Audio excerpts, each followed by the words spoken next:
Hello friends, welcome to গল্পের রামধনু। আমি সন্দীপা ফিরে এসেছি সুনীল গঙ্গোপাধ্যায়ের ডুঙ্গার শেষ পর্ব নিয়ে। গল্প শোনাবার আগে শুধু একবার বলে রাখি, যারা আমার চ্যানেলে নতুন এবং আমার গল্প পাঠ শুনতে পছন্দ করছেন তারা প্লিজ চ্যানেলটি সাবস্ক্রাইব করে আমার পাশে থাকবেন এবং গল্পটি ভালো লাগলে লাইক, শেয়ার, কমেন্ট করতে ভুলবেন না।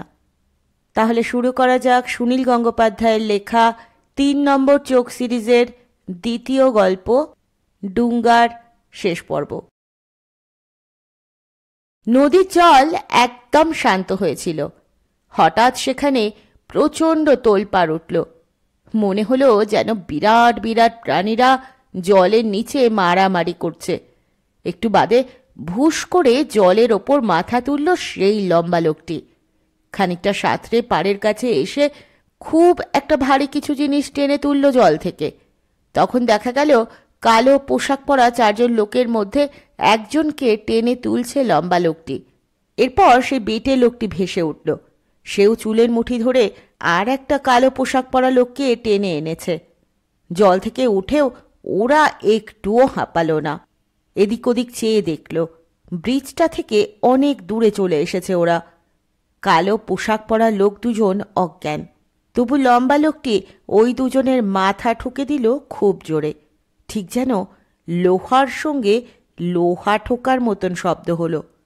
লম্বা লোকটা ওদের দুজনকে ফেলে দিল মাটিতে। তারপর বেটে লোকটির সঙ্গে খানিকক্ষণ কথা বলল নিজেদের ভাষায়। এবার বেটে লোকটি কালো পোশাক পরা লোক দুজনের মাথার কাছে বসল। কোমর থেকে ঘড়ির মতন যন্ত্রটা বার করল লম্বা লোকটি। বেটে লোকটি ধ্যানের ভঙ্গিতে সামনের দিকে হাত দুটো বাড়িয়ে চোখ বুজে রইল। খানিক বাদেই অদৃশ্য হয়ে গেল কালো পোশাক পরা লোক দুজন। সে জায়গায় ফিরে এলো দুটো ঝোপ মতন গাছ। গাছগুলো সব পাতা গোলাপি রঙের। পৃথিবীতে এরকম কোনো গাছ নেই। লম্বা লোকটি গাছের পাতাগুলোর দিকে আঙুল দেখিয়ে কিছু বলতেই বেটে লোকটি আবার গাছ দুটোর পাতা কালচে সবুজ রঙের করে দিল। তারপর উঠে দাঁড়িয়ে হাঁটতে লাগলো আবার। নদীর ধারে ধারে কি যেন খুঁজতে লাগলো। বেশ খানিকক্ষণ হাঁটার পর ওরা দেখতে পেল সেই ফুল গাছটা। গাছের লাল ফুলটা যেন হঠাৎ হাওয়ায় দুলে উঠল বারবার। বেটে লোকটি সেখানে হাঁটু গেড়ে বসে পড়ে প্রথমে গাছটার গায়ে হাত বোলালো আদর করে। তারপর খানিকটা মাটি গর্ত করে শেকড় সমেত গাছটা তুলে নিল। এবার তারা ব্রিজ পার হয়ে এসে বড় রাস্তা ধরে হাঁটল কিছুক্ষণ। তারপর রাস্তার ধারেই একটা বড় আম গাছের নিচে থামল। ফুল গাছটা শুইয়ে দিল মাটিতে। তার কাছে হাঁটু গেড়ে বসে বেটে লোকটি আবার সেই একইভাবে চোখ বুজে হাত বাড়িয়ে রইল। লম্বা লোকটার হাতে ঘড়ির মতন যন্ত্র, তাতে শব্দ হচ্ছে টিক টিক টিক টিক। একসময় শব্দটা থেমে যেতেই লম্বা লোকটি শীষ দিয়ে উঠল।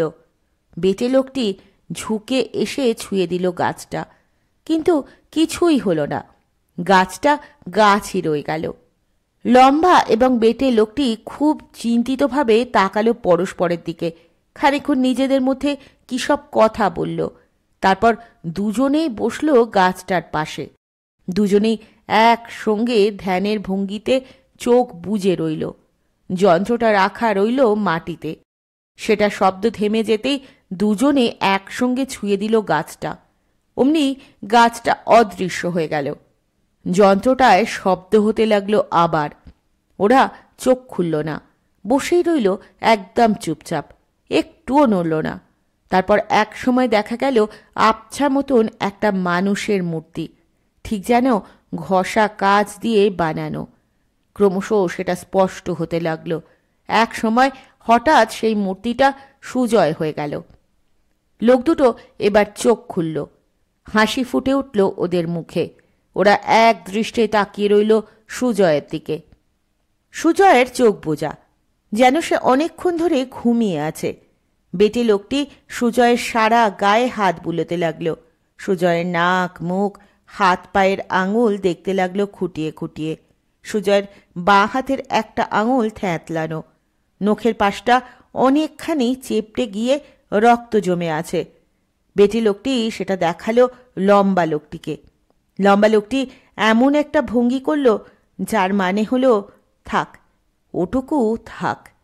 বেটি লোকটি খুব আলতো করে সুজয়ের চোখের পাতায় হাত বোলাতে লাগলো। একসময় সুজয়ের ডান ভুরুটা একটু নড়ে উঠল। তারপর সে স্পষ্ট দু চোখ মেলে তাকালো। সঙ্গে সঙ্গে লোক দুজন সুজয়ের দু হাত ধরে দাঁড় করিয়ে দিল রাস্তার ওপর। বেটে লোকটি পরিষ্কার বাংলায় বলল, আপনার লাগেনি তো? লম্বা লোকটি ঝুঁকে পড়ে খুব বিনয়ের সঙ্গে নমস্কার করে জিজ্ঞেস করল, কেমন আছেন জয়বাবু? সুজয় একেবারে ভ্যাবাচাকা খেয়ে গেল। প্রথমটা সে কিছুই বুঝতে পারল না। সে কোথায়? মোটর গাড়ির লোকগুলো কোথায় গেল? ডুঙ্গা কোথায়? এই লোক দুজন কোথা থেকে এলো? সুজয় কথা বলার চেষ্টা করতে গিয়েও পারল না। মুখ খুলে কিছু বলতে গেল, কিন্তু শব্দ বেরোচ্ছে না। বেটে লোকটি সুজয়ের পেট আর বুকে কয়েকটা চাপড় মারতেই সুজয় আঁক করে একটা শব্দ করল। তারপর জিজ্ঞেস করল, আপনারা? লম্বা লোকটি বলল, আমাদের চিনতে পাচ্ছেন না? সুজয় বলল, কেন চিনতে পারবো না? আপনাদের কি আমি কখনো ভুলতে পারি? সেই যে সেবার অজন্তা ইলোরায় দেখা হয়েছিল। বেটে লোকটি বলল, আবার কেমন দেখা হয়ে গেল? সুজয় বলল, আপনাদের দেখে আমার ভীষণ ভীষণ আনন্দ হচ্ছে। আমি প্রায়ই আপনাদের স্বপ্নে দেখি, বোধহয় আজও একবার দেখেছি। আমি এখানে কি করে এলাম? আমাকে 4 জন লোক জোর করে নিয়ে যাচ্ছিল। বেটে লোকটি বলল, তারপর আপনি গাড়ি থেকে পড়ে গেলেন, সেই জন্যই জিজ্ঞেস করছিলাম, আপনার লাগেনি তো? সুজয় বলল, না, শুধু একটা আঙুলে খুব ব্যথা। এই যে আঙুলটা থেতলে গেছে। আমার জামাটাও একদম ছেঁড়া। জাগে, ডুঙ্গা কোথায়? ডুঙ্গা কে? ডুঙ্গা আমার পোষা কুকুর। সে তো গাড়িটার সঙ্গে সঙ্গেই ছুটছিল। সেরকম কোনো কুকুর তো আমরা দেখিনি। আমি কি গাড়িটা থেকে এমনি এমনি পড়ে গেলাম? আমার কিছুই মনে পড়ছে না। একটা লোকের চোখ দিয়ে কি বিভৎস সবুজ রঙের আলো বেরোলো। ওহ, ওরা সাংঘাতিক লোক। সত্যি ওরা সাংঘাতিক। আপনারা নিশ্চয়ই ওদের হাত থেকে আমাকে বাঁচিয়েছেন। সেবারেও আপনারা আমার বাবাকে আর দিদিকে বাঁচিয়েছিলেন। আপনারা ভীষণ ভালো মানুষ। লম্বা লোকটি হেসে বলল, জয়বাবু, আমরা তো মানুষ নই। সুজয় বলল, জানি আপনারা অন্য গ্রহের প্রাণী, কিন্তু মানুষের মতনই তো দেখতে। আমরা বইয়ে পড়ি অন্য গ্রহের প্রাণীরা খুব ভয়াবহ। তারা যে কোনো সময় পৃথিবী ধ্বংস করে দিতে পারে, কিন্তু আপনারা তো সেরকম নন। আপনারা সত্যিই খুব ভালো। লম্বা লোকটি বলল, আমরা ভালোও নই, খারাপও নই, আমরা এই রকমই। কিন্তু আপনারা যে বলেছিলেন আর ফিরে আসবেন না, আপনারা তো অনেক দূরে থাকেন। কত দূরে মনে আছে? হ্যাঁ, সুজয়ের মনে আছে। ওরা সেবার বুঝিয়ে দিয়েছিলেন। ওরে বাবা, সে এক দারুণ অঙ্ক। যে কোনো জিনিসের মধ্যেই সবচেয়ে তাড়াতাড়ি ছুটতে পারে আলো। 1 বছরে আলো যতখানি দূরে যায় তাকে বলে আলো বছর। 1 বছরে আলো যায় 1,86,000 গুণ 60 গুণ 60 গুণ 24 গুণ 365 মাইল। এরকম 1,15,00,000 আলো বছর দূরে ওদের গ্রহ। পৃথিবীর মানুষ কোনো দিন সেখানে যেতে পারবে না। যেতে যেতেই আয়ু ফুরিয়ে যাবে। অঙ্কটা মনে পড়ে যাওয়ায় সুজয় দারুণ অবাক হয়ে গিয়ে জিজ্ঞেস করল, আপনারা অত দূর থেকে আবার ফিরে এলেন? বেটে লোকটি বলল, না, আমরা যাইনি। একবার ফিরে গেলে আমরাও আর আসতে পারতাম না। কিন্তু আমি যে সেবার দেখলাম আপনারা পৃথিবী ছেড়ে চলে যাচ্ছেন। হ্যাঁ, পৃথিবী ছেড়ে গিয়েছিলাম, কিন্তু কাছাকাছি একটা গ্রহতে পৌঁছতেই আমাদের কাছে খবর এলো আবার পৃথিবীতে ফিরে আসার জন্যই। কেন? সে অনেক ব্যাপার আছে, আপনাকে পরে বলবো। সুজয় হঠাৎ এদিক ওদিক চেয়ে বলল, এখন কটা বাজে বলতে পারেন? লম্বা লোকটি বলল, তা তো আমরা জানি না, আমরা শুধু দিন রাত্রির হিসেব রাখি। সুজয় বলল, অনেক রাত, আমি বাড়ি ফিরিনি। আমার মা বাবা দারুণ চিন্তা করছেন, কিন্তু আপনাদের ছেড়ে আমার চলে যেতেই ইচ্ছে করছে না এক্ষুনি। আমার খুব খিদেও পেয়েছে। আপনাদের খিদে পায় না? বেটে লোকটি বলল, পাবে না কেন, সব প্রাণীরই খিদে পায়। তবে আমাদের কাছে তো কোনো খাবার নেই। এই গাছটায় ফল ফলে আছে, খাবেন? সুজয় ওপরের দিকে তাকিয়ে বলল, কাঁচা আম? নুন পাবো কোথায়? নুন ছাড়া খেলে যে দাঁত টকে যাবে। আমরা পাকিয়ে দিচ্ছি, পাকা আম খেলে দাঁত টকে যায় না তো। লম্বা লোকটি লাফিয়ে উঠে গাছের একটা ডাল ধরে ফেলল। তারপর ডালটা ধরে নিচু করবার চেষ্টা করতেই ডালটা মরাত করে ভেঙে গেল। আর একটু হলে অত বড় ডালটা সুজয়ের মাথার ওপর পড়ছিল। লম্বা লোকটি কয়েকটা আম পটাপট করে ছিঁড়ে দিল বেটে লোকটির হাতে। বেটে লোকটি সেগুলো মুঠো করে ঝাঁকাতেই সেগুলো হলদে লাল মেশানো রঙের পাকা আম হয়ে গেল। সুজয় বলল, আপনি দারুণ ম্যাজিক জানেন, সেবারেও দেখেছি। বেটে লোকটি হাসল। এগুলো সত্যি সত্যি পাকা না চোখের ভুল? খাওয়া যাবে? খেয়ে দেখুন। সুজয় একটা আমের তলার দিকটা ফুটো করে চুষতে লাগলো। সত্যিই পাকা আম, তবে খুব মিষ্টি নয় অবশ্য। ভালো জাতের আম তো নয়। পরপর দুটো আম খেয়ে সুজয়ের খানিকটা খিদে মিটল। তার মনের মধ্যে একটা খুশি খুশি ভাব টকবক করছে। সে যেন একটা নতুন মানুষ হয়ে গেছে হঠাৎ। সে কি এই লোক দুটোর সঙ্গে দেখা হয়ে গেছে বলে? ওদের দেখলে সুজয়ের সত্যি খুব ভালো লাগে। ওরা মিষ্টি করে কথা বলে, সুজয়কে আপনি বলে ডাকে। সুজয় বলল, মনে হচ্ছে মাঝরাত্রি পেরিয়ে গেছে, এখন আর বাড়ি ফিরবই বা কী করে? এই রাস্তায় নিশ্চয়ই বাস চলে, কাল সকালে বাসে করে বাড়ি চলে যাব। আসুন না, ততক্ষণ আমরা এই গাছতলাটায় বসে একটু গল্প করি। লম্বা লোকটি বলল, বসবো? আমাদের অবশ্য অনেক কাজ আছে। আজ রাত, কালকের দিন আর কালকের রাতের মধ্যে অনেক কাজ শেষ করতে হবে। আচ্ছা, একটু বসা যাক। ওই দুজন লোকের গায়েই লম্বা লম্বা চাদর।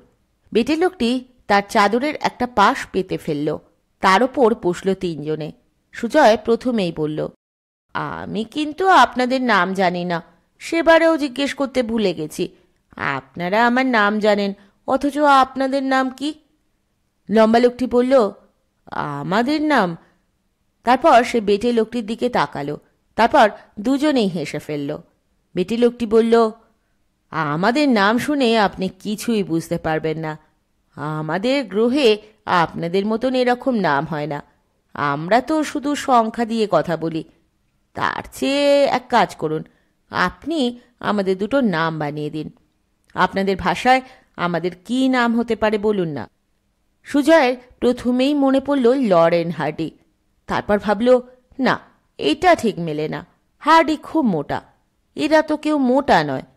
তখন সে মুচকি হেসে বলল, বাংলায় আপনাদের নাম হওয়া উচিত লম্বু আর বাটকুল। ওরা দুজনেই বলল, বাহ, এ তো ভালো নাম।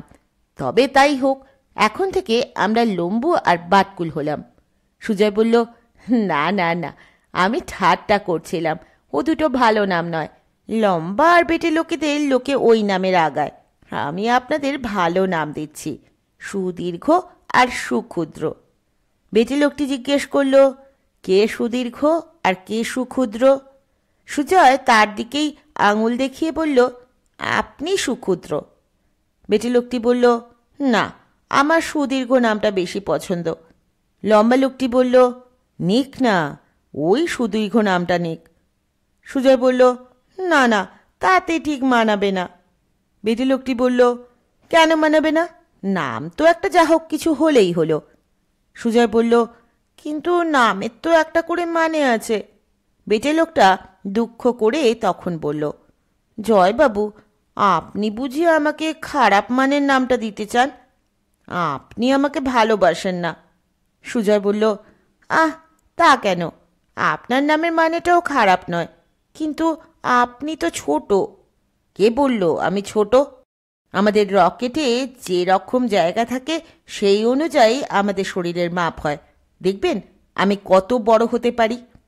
কিন্তু সেটা আর দেখা হলো না। তার আগেই রাস্তা দিয়ে একটা গাড়ি এসে গেল। ওরা চমকে সামনে তাকালো। সুজয় ফিসফিস করে বলল, সেই কালো গাড়িটা। একটা কালো গাড়ি ঠিকই, কিন্তু তাতে রয়েছে শুধু একজন ড্রাইভার, রোগা মতন খাঁকি জামা পরা একজন লোক। গাড়িটা থেমে গেল ওদের কাছে। ড্রাইভারটি মুখ বাড়িয়ে জিজ্ঞেস করল, দাদা, সোনারপুরের রাস্তা কি এই দিকে? সুজয় উত্তর দিল, আমরা জানি না, একটু আগে দেখে এলাম সাংঘাতিক অ্যাক্সিডেন্ট হয়েছে, একটা গাড়ি উল্টে গেছে। কোথায়? এই মাইল দেড়েক দূরে। আপনারা এখানে বসে আছেন কেন? কোথায় যাবেন? আমি পৌঁছে দিতে পারি। লম্বা লোকটি ফিসফিস করে বলল, না, আমাদের দরকার নেই জয়বাবু, একটা কিছু উত্তর দিয়ে দিন। সুজয় বলল, আমাদের কুকুর হারিয়ে গেছে, আমরা কুকুর খুঁজতে বেরিয়েছি। লোকটা আবার গাড়ি স্টার্ট করে দিল। গাড়িটা খানিকটা দূরে চলে যাওয়ার পর লম্বা লোকটি বলল, জয়বাবু, আপনি কালো গাড়ি দেখেই ভয় পেয়ে গিয়েছিলেন, কিন্তু এই লোকটা সে দলের নয়। কোন দল? যারা আপনাকে ধরে নিয়ে পালাচ্ছিল, তাদের গায়ে একরকম গন্ধ আছে, দূর থেকেই আমরা তা টের পাই। ঠিক বলেছেন, গাড়িতে উঠে আমিও একটা গন্ধ পাচ্ছিলাম, একটু যেন পচা মাছের মতন গন্ধ। ওরা কারা? আপনারা ওদের চিনলেন কি করে? জয়বাবু, আপনাদের পৃথিবীর খুব বড় একটা বিপদ আসছে। কি বিপদ? আপনি জানেন নিশ্চয়ই, আপনাদের পৃথিবীতে মানুষ খুব বেড়ে যাচ্ছে। হ্যাঁ জানি, সবাই বলে, খবরের কাগজেও খুব লেখে। কেন এত মানুষ বাড়ছে জানেন? অন্য গ্রহ থেকে প্রচুর প্রাণী এসে মানুষের মতো সেজে থাকছে পৃথিবীতে। আপনারা দেখলে চিনতেই পারবেন না। দিন দিন তারা বেশি করে আসছে। কেন অন্য গ্রহ থেকে তারা পৃথিবীতে আসছে কেন? পৃথিবীটা কি সব গ্রহের চেয়ে ভালো? না, তা নয়। সত্যি কথা বলতে কি, আপনাদের পৃথিবীটার চেয়ে অনেক অনেক ভালো ভালো গ্রহ আছে। এমন অনেক গ্রহ আছে যেখানে খাবার দাবারের কোনো অভাব নেই, সবাই সমানভাবে খেতে পায়। কিন্তু আপনাদের এখানে এমন একটা জিনিস আছে যা আর বহু জায়গায় নেই। কি সেটা? জল। জল? অন্য জায়গায় জল নেই? অনেক গ্রহতেই নেই। যেসব গ্রহে জল ছিল সেসব জায়গাতে জল ফুরিয়ে আসছে খুব তাড়াতাড়ি। অনেকে অন্য গ্রহ থেকে এসে এখান থেকে জল চুরি করে নিয়ে যায়। নিক না, যত ইচ্ছে, আমাদের তো অনেক আছে। জানেন, আমাদের এই পৃথিবীর প্রায় 3 ভাগ জল আর 1 ভাগ স্থল। এই জলও খুব তাড়াতাড়ি ফুরিয়ে যেতে পারে, এমনকি ইচ্ছে করলে একদিনেও ফুরিয়ে দেওয়া যায়। যাই হোক, এত সব নানা রকম গ্রহ থেকে প্রাণী আসছে যে সকলকে আমরাও চিনতে পারি না। এই যে দেখুন, একটু আগে যে লোকটি একা একা গাড়ি চালিয়ে গেল, ও মানুষ নাও হতে পারে। কেন, ঠিক আমাদের মতোই তো কথা বলল। কথা অনেকেই বলতে পারে, কিন্তু এত রাতে একটা লোক গাড়ি নিয়ে বেরিয়েছে, অথচ সোনারপুরের রাস্তা চেনে না, এটা কি স্বাভাবিক? ওরে বাবা, শুনেই ভয় করছে। ওরা কি সবাই খুব খারাপ প্রাণী? সবাই নয়, তবে অনেকেই খুব হিংস্র। সেই জন্যই দেখবেন পৃথিবীতে খুন আর মারামারি ক্রমশই খুব বেড়ে যাবে। আপনারা বুঝতেই পারবেন না, আপনারা মানুষকেই দোষ দেবেন। আমাকে যারা ধরেছিল তারাও বাইরের প্রাণী। ওরা খুব খারাপ ধরনের প্রাণী, ওদের জন্যই আমরা এসেছি। আপনি যে 4 জনকে দেখেছিলেন তাদের মধ্যে 2 জনকে আমরা ধরেছি, আর 2 জন পালালো। সুজয় উত্তেজিতভাবে বলল, তাদের ধরেছেন? তারা কোথায়? বেটে লোকটি বলল, তাদের আমরা এখন গাছ বানিয়ে রেখেছি, পরে নিয়ে যাব। সুজয় দারুণ সন্দেহের চোখে তাকালো। এরা কি তাকে ছোট ছেলে পেয়ে বোকা বানাবার চেষ্টা করছে নাকি? মানুষকে কখনো গাছ বানানো যায়? যত সব গাঁজাখুরি কথা। সুজয় জিজ্ঞেস করল, বলুন না, ওই লোক দুটোকে ধরে কোথায় রেখেছেন? বললুম তো, তাদের গাছ বানিয়ে রেখেছি। যাহ, বিশ্বাস হলো না? মানুষকে আবার গাছ বানানো যায় নাকি? আপনারা আমাকে গাছ করে দিতে পারেন। ওরা দুজনে একসঙ্গে হো হো করে হেসে উঠল। সুজয় সে হাসির মানে বুঝতে পারল না কিছুই। লম্বা লোকটি বলল, না না জয়বাবু, আপনাকে কেন গাছ বানাবো? আপনি তো খারাপ লোক নন। আমাকে তাহলে সেই গাছ দুটো দেখান। দেখাবো। বাকি লোক দুটো কোথায় গেল? তারা জলে নেমে পড়েছে। ওরা জলের মধ্যে লুকিয়ে থাকে। জলের মধ্যে কতক্ষণ থাকবে? নিঃশ্বাস নেবে কি করে? ওরা পারে। ওরা জলের মধ্যে 7-8 দিনও লুকিয়ে থাকতে পারে। আমাদের সন্দেহ হচ্ছে আপনাদের এখানে কাছেই যে সমুদ্র, সেখানে অন্য গ্রহ থেকে এরকম অনেক প্রাণী এসে লুকিয়ে আছে। মাঝে মাঝে তারা মানুষের রূপ ধরে ওপরে এসে ঘুরে বেড়ায়, আর কিছু গোলমাল দেখলেই জলে নেমে পড়ে। এদের বাড়তে দিলে পৃথিবীর সর্বনাশ হয়ে যাবে। তাহলে কি হবে? জলের মধ্যে এদের ধরাও তো যাবে না। সে ব্যবস্থাও আছে। 2-1টা যন্ত্রপাতি আনতে হবে শুধু। আমরা ভাবছি এখানকার সমুদ্রটা শুকিয়ে ফেলে খুঁজে দেখব ওরা কতজন লুকিয়ে আছে। সমুদ্র শুকিয়ে ফেলবেন? তা কখনো সম্ভব? অসম্ভব কিছুই না। এজন্য আমাদের আর একবার ফিরে যেতে হবে। বেশি দূর নয়, কাছাকাছি একটা ফাঁকা গ্রহে আমাদের গুদাম ঘর। সেখান থেকে কয়েকটা যন্ত্র নিয়ে আসব। তারপর সমুদ্রের জলটা সরিয়ে ফেলে। সুজয় আপন মনে বলল, অগস্ত। বেটে লোকটি জিজ্ঞেস করল, আশ্চর্য, আপনি জানলেন কি করে জয়বাবু? অগস্ত তো আমাদের একটা মেশিনের নাম। সুজয় বলল, না না, মেশিন নয়। অগস্ত একজন ঋষি। একসময় দেবতাদের সঙ্গে লড়াই করতে করতে পালিয়ে এসে অসুররা সমুদ্রের তলায় লুকিয়েছিল। তখন অগস্ত ঋষি এক চুমুকে সমুদ্রের সব জল খেয়ে ফেললেন। সমুদ্রও শুকিয়ে গেল, আর অসুররা বেরিয়ে পড়তে বাধ্য হলো। লম্বা লোকটি বলল, বাহ, বেশ চমৎকার গল্প। মনে হচ্ছে অগস্ত আমাদের গ্রহেরই কেউ। বহুদিন আগে এই পৃথিবীতে এসেছিলেন। বেটে লোকটি বলল, এখন যে প্রাণীগুলো এসেছে এদেরও অসুর বলা যায়। তাহলে কি আপনারা দেবতা? তা তো জানি না। আমাদের কেউ কখনো দেবতা বলেনি। তবে এই প্রাণীগুলো আমাদের শত্রু।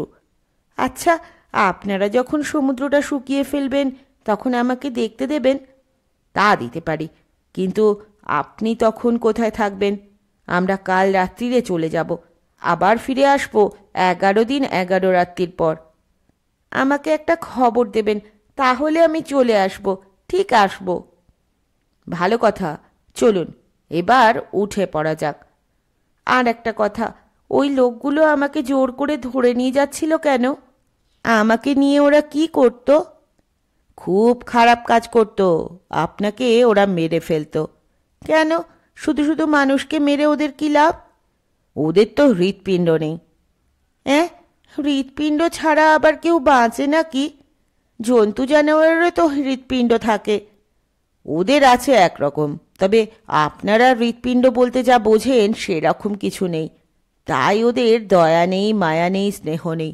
ওরা ভালোবাসতে জানে না, কাঁদতে জানে না। সেই জন্য ওরা ভীষণ নিষ্ঠুর।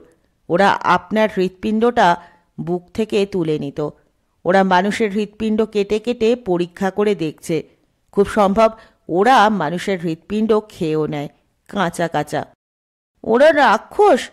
সেই রকমই অনেকটা। পৃথিবীর মানুষ ওদের সঙ্গে পারবে না, কারণ ওরা নানান রকম রূপ ধরতে পারে। যে কোনো সময় যে কোনো রকম সেজে থাকবে। মানুষের পাশে পাশে একদম সাধারণ মানুষ হয়ে ঘুরবে, কেউ চিনতে পারবে না। মানুষের মুশকিল এই যে তারা অন্য রকম চেহারা ধরতে পারে না। সেই জন্য অন্য গ্রহের অনেক প্রাণীর সঙ্গেই লড়াই করতে গিয়ে মানুষ হেরে যাবে। কিন্তু মানুষ আগে পারত। বইয়ে পড়েছি আমি, মহাভারতে আছে এক ঋষি আর তার বউ হরিণ হয়ে গিয়েছিলেন। রাজা নহুষ এক ঋষির অভিশাপে সাপ হয়ে গেলেন, আবার পরে মানুষ হলেন। অহল্যা বলে এক ঋষির বউ পাথর হয়ে গিয়েছিলেন। হয়তো মানুষ আগে পারত, এখন ভুলে গেছে, কিন্তু এটা খুব সোজা। আমাকে আপনারা শিখিয়ে দেবেন? দিতে পারি, কিন্তু অনেক সময় লাগবে। আপনার মনটাকে তৈরি করতে হবে অন্যভাবে। আপনারা যা বলবেন আমি তাই করব। ওহ, তাহলে দারুণ ব্যাপার হবে। আচ্ছা, তখন আমি ইচ্ছে করলে অদৃশ্য হতে পারবো? কেন পারবেন না? এ আর এমন শক্ত কি? জল যদি বাষ্প হয়ে অদৃশ্য হয়ে যায় তাহলে যে কোনো জিনিসই হতে পারে। ওহ, তাহলে দারুণ ব্যাপার হবে। অদৃশ্য হলে আমি যেখানে যখন খুশি যেতে পারবো। ওহ, জানেন, আপনাদের ছেড়ে আমার যেতেই ইচ্ছে করছে না। বাড়িতে একটা খবর পাঠিয়ে যদি আমি আপনাদের সঙ্গেই থাকি। কিন্তু আমাদের যে চলে যেতে হবে জয়বাবু। কাল রাত্রিবেলা আমাদের রকেট ছাড়বে। আজ রাত শেষ হবার আগেই আমাদের পৌঁছতে হবে সেখানে। আপনাদের রকেট কোথায় আছে? সমুদ্রের মধ্যে একটা ছোট দ্বীপে। আমাকে সেটা দেখাবেন? সেখানে আপনি যেতে পারবেন না। তাছাড়া আপনার বাড়িতে তো খবর দেওয়া হয়নি এখনো। চলুন এগোই। আপনাকে এখানে একা ছেড়ে যেতে আমরা সাহস পাচ্ছি না। আবার কোনো বিপদ হতে পারে। চলুন সামনে এগোই। রাত শেষ হয়ে এলে আপনাকে আমরা কোনো গাড়িতে তুলে দেব। সেবারে যে কথাটা বলেছিলাম মনে আছে তো? আমাদের কথা কিন্তু এখন কারুকে বলবেন না। যখন সময় হবে তখন পৃথিবীর লোককে আমরা নিজেদের পরিচয় দেব। এখনও সে সময় হয়নি। পৃথিবীর সবাই আপনাদের ভালোবাসবে, কারণ আপনারা আমাদের বন্ধু। গাছতলা থেকে উঠে এসে ওরা আবার সামনের দিকে এগোতে লাগলো। এই রাস্তাটা কোথায় কোন দিকে গেছে সুজয় কিছুই জানে না, কিন্তু এখন আর তার একটুও ভয় করছে না। এরা দুজন সঙ্গে থাকলে আর কোনো ভয় নেই। খানিকটা রাস্তায় এগিয়ে ওরা দেখল রাস্তার পাশে আর একটা কালো গাড়ি কাত হয়ে পড়ে আছে। সুজয় চমকে উঠে ভাবল, এটা কি সেই কালো গাড়ি যেটার মধ্যে তাকে জোর করে আটকে রাখা হয়েছিল? লম্বা লোকটি বলল, না। সুজয় বলল, কি না? এটা সেই কালো গাড়ি নয়, সেটা পড়ে আছে ব্রিজের ওপাশে। সুজয় আবার চমকে উঠল। সে তো মনে মনে ভেবেছিল, মুখে তো কিছু বলেনি। এরা মনের কথা বুঝতে পারে? বেটে লোকটি হঠাৎ ছুটে গেল উল্টোনো গাড়িটার কাছে। তারপর মুখ দিয়ে একটু অদ্ভুত শব্দ করল। সুজয় আর লম্বা লোকটিও সেখানে গিয়ে দেখল রাস্তার ধারে মাটির ওপর চিত হয়ে শুয়ে আছে একটা মানুষ। মুখ দেখেই সুজয় চিনল তাকে। খানিকটা আগে যে লোকটি একা একা গাড়ি চালিয়ে যাচ্ছিল, যে জিজ্ঞেস করেছিল সোনারপুরের রাস্তা কোনটা, সে। লোকটি মরে গেছে অনেকক্ষণ, চোখ দুটো খোলা, তাতে দারুণ একটা ভয়ের ভাব। সুজয় বলল, অ্যাক্সিডেন্ট হয়েছে, গাড়ি উল্টে গেছে ওর। বেটে লোকটি বলল, না, এইখানে দেখুন, লোকটির বুকে। সেদিকে তাকিয়েই শিউরে উঠল সুজয়। তার মাথা ঝিমঝিম করে উঠল। বীভৎস দৃশ্য। লোকটির বুকে বাঁদিকে একটা বড় চৌকো গর্ত, ঠিক যেন মেশিন দিয়ে কেউ ওর বুকের খানিকটা অংশ কেটে নিয়েছে। সুজয় বলে উঠল, সেই লোকগুলো? লম্বা লোকটি মাথা নেড়ে জানালো, হ্যাঁ। বেটে লোকটি মরা লোকটার পাশে বসে পড়ে কি যেন দেখছে। একসময় সে একটা দুঃখের নিঃশ্বাস ফেলে বলল, আমি একে বাঁচাতে পারবো না। সুজয় জিজ্ঞেস করল, কেন? তক্ষুনি দুবদাব করে শব্দ হলো হঠাৎ। ওরা পিছন ফিরে তাকাবারও সময় পেল না। 4-5 জন কালো পোশাক পরা লোক ঝাঁপিয়ে পড়ল ওদের ওপর। তাদের হাতে মোটর গাড়ির হ্যান্ডেল, জ্যাক, আরও কয়েকটা লোহার জিনিস। লম্বা লোকটা আর বেটে লোকটার মাথায় মারতে গেল সেই লোহা দিয়ে। ওরা দুজনেই সঙ্গে সঙ্গে মাটিতে পড়ে গেল চিত হয়ে। পড়েই ওদের দেহগুলো হয়ে গেল যেন মাটির পুতুলের মতন। লোহার বাড়ি খেয়ে সেগুলো ভেঙে টুকরো টুকরো হয়ে গেল। তারপর সেই টুকরোগুলো ফট ফট শব্দ করে আরও ভাঙতে লাগলো নিজে নিজে। একেবারে ধুলোর মতন বাতাসের এক ঝাপটায় উড়ে গেল সব শুদ্ধ। সুজয় নিজের চোখকে বিশ্বাস করতে পারল না যেন। তার চোখের সামনেই ওই লোক দুটো এমনভাবে শেষ হয়ে গেল। তার এত উপকারী বন্ধু, এমন ভালো দুজন লোক মরে গেল এমনি এমনি। চোখ ফেটে জল এলো সুজয়ের, কিন্তু তার কাঁদবারও উপায় নেই। ওই লোকগুলোর একজন তার চুলের মুঠি ধরে আছে শক্ত করে। সুজয় নিজেকে ছাড়াবার চেষ্টা করেও পারল না। ওদের গায়ে অসম্ভব জোর। সুজয় দেখল ওদের মানুষের মতন দেখতে হলেও ওদের চামড়া খুব চকচকে। মানুষের চামড়া অত চকচকে হয় না। আর ওদের গায়ে কেমন যেন আষ্টে গন্ধ। এক ধাক্কায় এবার ওরা সুজয়কে ফেলে দিল মাটিতে। তারপর একজন তার পেটের ওপর হাঁটু দিয়ে চেপে রইল। সুজয় কোনো রকমে একবার চেঁচিয়ে উঠল, মেরে ফেললে, বাঁচাও। তারপরেই লোকটা তার পেট এত জোরে চেপে ধরল যে সুজয়ের গলা দিয়ে আর আওয়াজ বেরোলো না। তাছাড়া এত রাতে ফাঁকা মাঠের মধ্যে কেই বা তাকে বাঁচাতে আসবে? একটা লোক বার করল লম্বা একটা তুরপুনের মতো যন্ত্র। মুখটা ছুঁচলো নয়, প্যাঁচানো প্যাঁচানো। যন্ত্রটা উঁচু করতেই ইলেকট্রিক মেশিনের মতন ঘর ঘর শব্দ হতে লাগলো। যন্ত্রটা নিয়ে লোকটা এগিয়ে এলো সুজয়ের বুকের কাছে। সুজয় চোখ বুঝল। ও বুঝে গেল এই তার শেষ। একবার শুধু তার মায়ের কথা মনে পড়ল, তারপরই সে অজ্ঞান হয়ে গেল। সুজয় অজ্ঞান হয়েছিল কয়েক মুহূর্ত, আবার চোখ খুলল একটা বিকট চিৎকার শুনে। কোথা থেকে বিদ্যুতের মতো একটা প্রাণী ছুটে এসে ঝাঁপিয়ে পড়েছে ওই লোকগুলোর ওপরে। সেই সঙ্গে আকাশ ফাটানো গলায় প্রাণীটা ডাকছে, ডাও ডাও। সুজয়ের হৃৎপিণ্ডটা লাফিয়ে উঠল বুকের মধ্যে। ডুঙ্গা এসেছে, ডুঙ্গা। ডুঙ্গা নেকড়ে বাঘের মতন, তার সঙ্গে পারবে এই লোকগুলো? ডুঙ্গা প্রথমে এসে ঝাঁপিয়ে পড়ায় লোকগুলো ছিটকে পড়েছিল। সেই তুরপুনের মতন যন্ত্রটাও পড়ে গেছে মাটিতে। এবার লোকগুলো আবার লোহার জিনিসগুলো তুলে নিল ডুঙ্গাকে মারবার জন্য। একজন মাটি থেকে তুরপুনটা তুলতে গেল। ডুঙ্গা ওদের একজনের কাঁধের মাংস ছিঁড়ে নিয়েছে। সে লোকটা উবু হয়ে বসে চেঁচাচ্ছে যন্ত্রণায়। সুজয়কে যে হাঁটু দিয়ে চেপে ধরেছিল সে তখনও ছাড়েনি। ডুঙ্গা এসে কামড়ে ধরল তার হাত। একজন লোহার হ্যান্ডেলটা ছুঁড়ে মারল ডুঙ্গার দিকে, কিন্তু ডুঙ্গা চোখের নিমেষে অন্যদিকে সরে গেছে। ওরা কেউ ডুঙ্গার কাছে আসছে না, দূর থেকে মারার চেষ্টা করছে। এর মধ্যে একজন ঝট করে তুলে নিল তুরপুনের মতন যন্ত্রটা। এবার সে লোকটি যন্ত্রটা দু হাতে ধরে সোজা হয়ে দাঁড়ালো। তারপর এক পা করে এগোতে লাগলো ডুঙ্গার দিকে। যন্ত্রটার ঘর ঘর আওয়াজ শুনেই মনে হচ্ছে ওটা সাংঘাতিক কিছু। ডুঙ্গা লাফিয়ে উঠলে ও যন্ত্রটা বোধহয় ওর মুখের মধ্যে চালিয়ে দেবে। ডুঙ্গাও খানিকটা ভয় পেয়ে গেছে এবার। সে ডাকতে ডাকতে পিছিয়ে যাচ্ছে একটু একটু। সে বুঝেছে ওই যন্ত্রটার ওপর ঝাঁপিয়ে পড়ে লাভ নেই। লোকটা এবার যন্ত্রটাকে পিচকিরির মতন সামনে ধরে তেড়ে গেল ডুঙ্গার দিকে।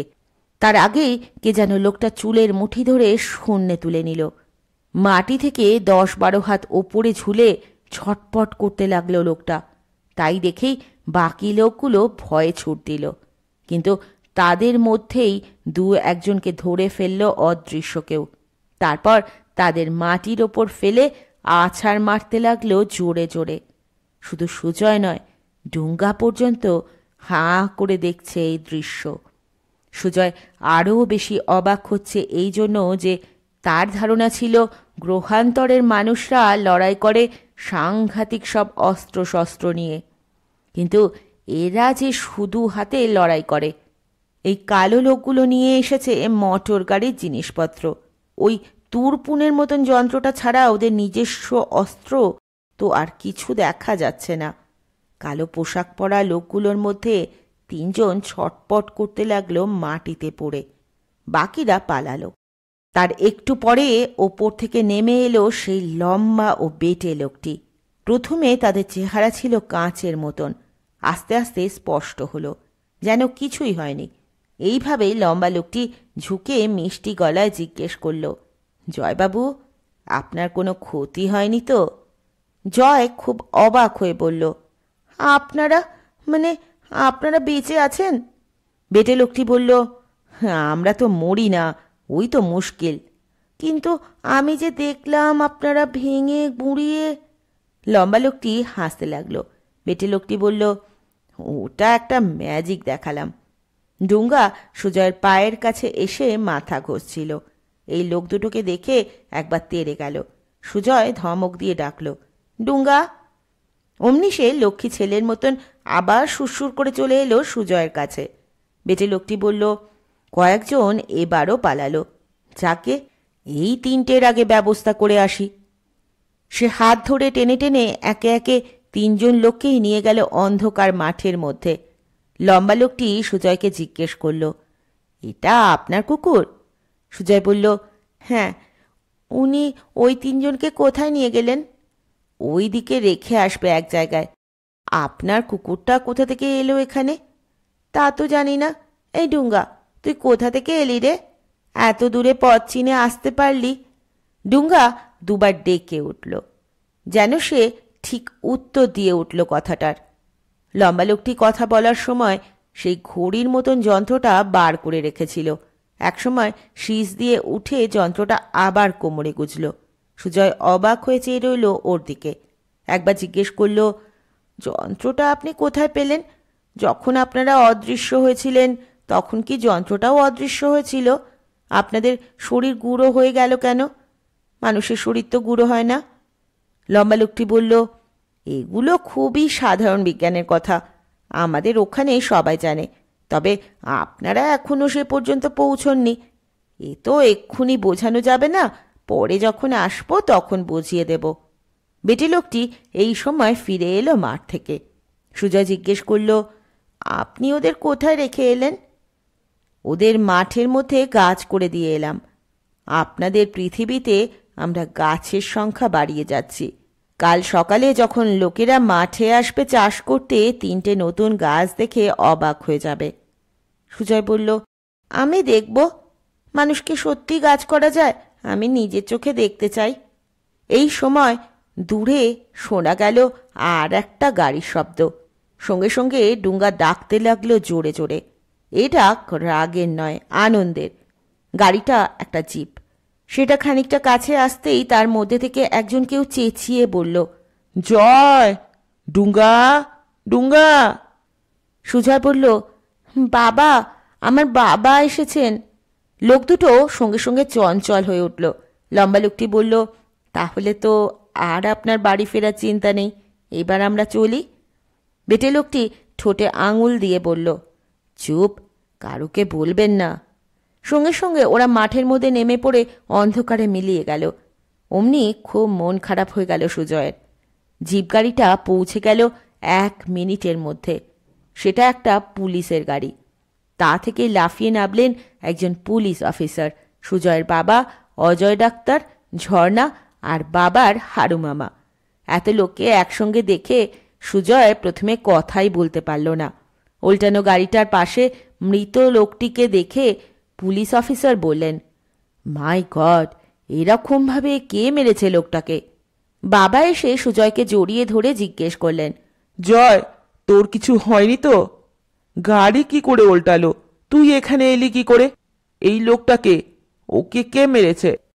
হারু মামা বাবার কাঁধে চাপড় মেরে বলেন, আস্তে আস্তে, ওইটুকু ছেলেকে একসঙ্গে অত প্রশ্ন করলেও উত্তর দেবে কি করে? একটু বিশ্রাম নিতে দাও আগে।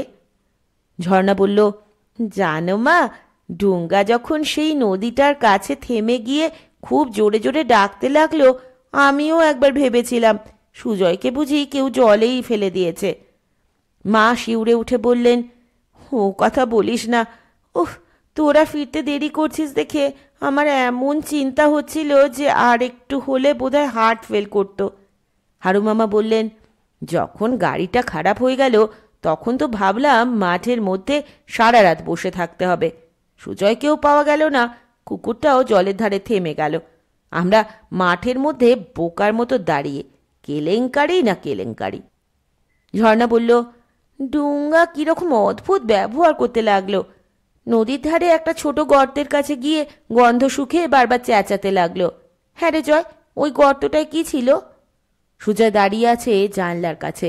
সুজয় সুস্থভাবে বাড়ি ফিরেছে বলে সবাই খুব খুশি, কিন্তু সুজয়ের কেমন যেন মন খারাপ ভাব। জানলা দিয়ে তাকিয়ে আছে বাইরে। তার বাঁ হাতের একটা আঙুলে ব্যান্ডেজ করা। ছর্দির কথা শুনে সে বলল, জানি না তো, নদীর ধারের গর্তের কথা তো কিছু জানি না। ঝর্ণা বলল, আমরা সে গর্তটা খুঁড়েও দেখলাম খানিকটা, কিছুই নেই। ডুঙ্গা তবু কেন ওই জায়গাটা আঁচড়াচ্ছিল? হারু মামা বলল, কুকুররা ওই রকম অদ্ভুতই হয়। খানিক বাদে ডুঙ্গা আবার কিরকম সাংঘাতিক জোরে দৌড়ে চলে গেল, আমাদের দিকে আর তাকালোই না। বাবা বললেন, ভাগ্যিস তার একটু পরেই পুলিশের গাড়িটা এসে পড়েছিল। সুজয়ের কাকা বললেন, পুলিশ গুন্ডাগুলোকে ধরতে পারল না? বাবা বললেন, চেষ্টা করছে খুব, ধরে ফেলবে ঠিকই। ওখান থেকে আর কোথায় পালাবে? গাড়ি নিয়ে তো যায়নি। সুজয় মনে মনে বলল, পুলিশ কোনোদিনও ওদের খোঁজ পাবে না। একটু আগে ভোর হয়েছে। সুজয়দের বাড়ি ভর্তি লোকজন। শেষ রাতের দিকে মা অসম্ভব ব্যস্ত হয়ে গিয়ে কলকাতার সমস্ত আত্মীয় স্বজনকে ফোন করেছেন। সুজয়ের মামা, কাকা মেশোরা ঘুম থেকে উঠে ছুটে এসেছেন তাড়াতাড়ি। এখন খুব গল্প চলছে। চায়ের জল চাপিয়েছে রঘু। চা খেয়ে সবাই যাবে। বাবা জিজ্ঞেস করলেন, আচ্ছা হারু মামা, একটা কথা সত্যি করে বলুন তো, আপনি যে কুকুর ফেরাবার যজ্ঞটা করলেন সেটা কি সত্যি? ওরকম কোনো যজ্ঞ হয়? হারু মামা হাসতে হাসতে বললেন, পাগল নাকি? আমি ওসব যজ্ঞে ফজ্ঞে বিশ্বাস করি না। ওটা হচ্ছে একটা কায়দা। ওই রকম যজ্ঞের নাম করে বেশ খানিকটা সময় তো কাটানো যায়। তার মধ্যেই অনেক সময় হারানো জন্তু জানোয়াররা ফিরে আসে। সেদিন ফিরে এলো তো। সবাই হো হো করে হেসে উঠল। বাবা বললেন, ডুঙ্গা ঠিক সময়ে না গিয়ে পড়লে গুন্ডাগুলো জয়কে মেরে ফেলতো। আর একটা লোককে কি বিভৎসভাবে মেরেছে। ছোট কাকা বললেন, অদ্ভুত প্রভুভক্ত কুকুর। সে কোথায় গেল? ডুঙ্গা, ডুঙ্গা। ডুঙ্গা বসে আছে সুজয়ের পায়ের কাছে। ডাক শুনে সে শুধু মাথা তুলে তাকালো, ওদের কাছে গেল না। ছোট কাকা জিজ্ঞেস করলেন, গুন্ডারা ওই লোকটাকে মারলো কেন রে জয়? লোকটা কি করেছিল? গাড়িটাও তো নেয়নি। সুজয় বলল, জানি না। ঝর্ণা জিজ্ঞেস করল, তুই ওই নদীটার কাছে গিয়েছিলি? না তো।